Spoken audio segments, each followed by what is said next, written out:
My wife and I visited Mexico City in June 2022 from San Mateo, California. My assumption about Mexico City was that it was a car-dominated city.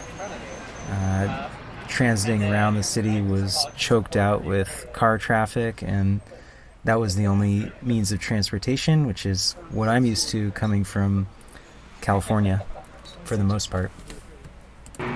While it's true that there's tons of car infrastructure, tons of large freeways and highways cutting through the city, my wife and I had an opportunity to set about the city on foot and on bicycle, and encountered a lot of really interesting urban planning and transit design. What you're seeing here are concrete bollards, a lot more than you'll ever see in San Francisco or my greater metro area cities. And they're shockingly effective at making cars drive slower. Here you can see one that's had its effect on a car. But it also makes us pedestrians feel really safe in general walking around the neighborhoods.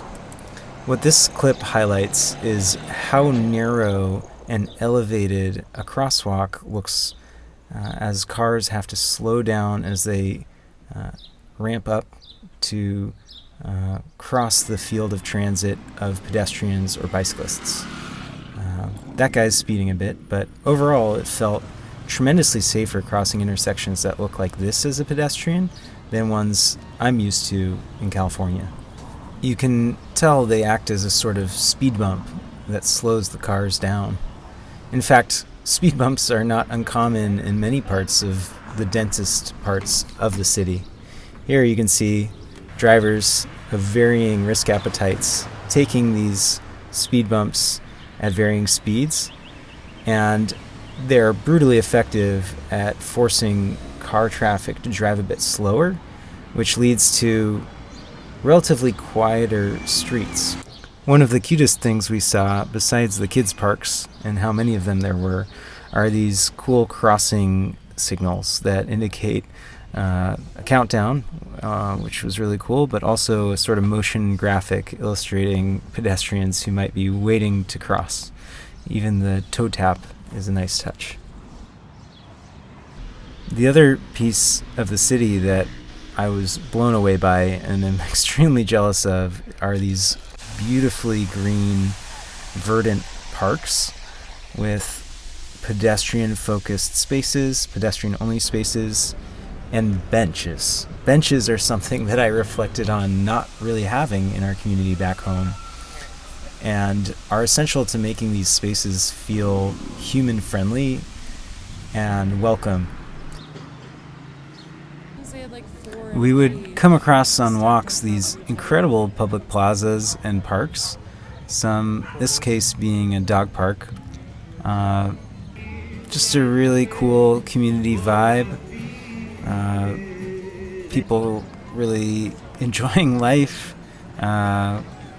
without threats of cars entering the space, lots of bicycles, lots of people dancing, which is a sort of uncommon sight in public in the US outside of, holidays and festivals. Live music performances, shows of loving affection, not so uncommon in the US.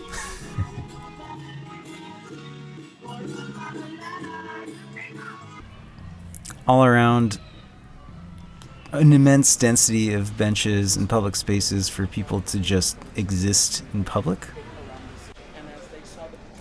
And then lastly, the bike infrastructure. We really enjoyed seeing what looked like a major shutdown of roads to facilitate all ages, non-car traffic on major thoroughfares.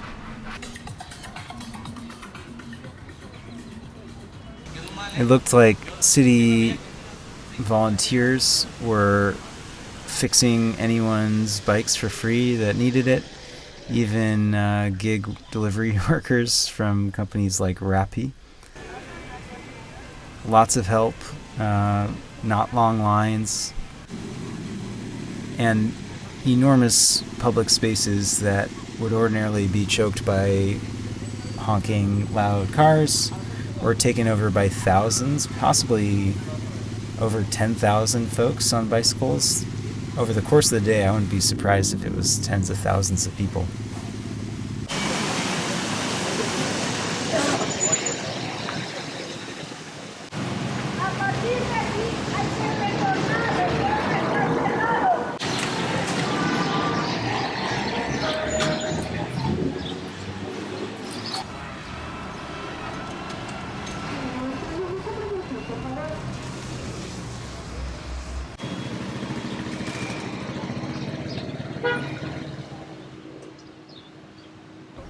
There was a surprising number of moderately protected but very wide bike lanes, which we utilized with our rental bikes.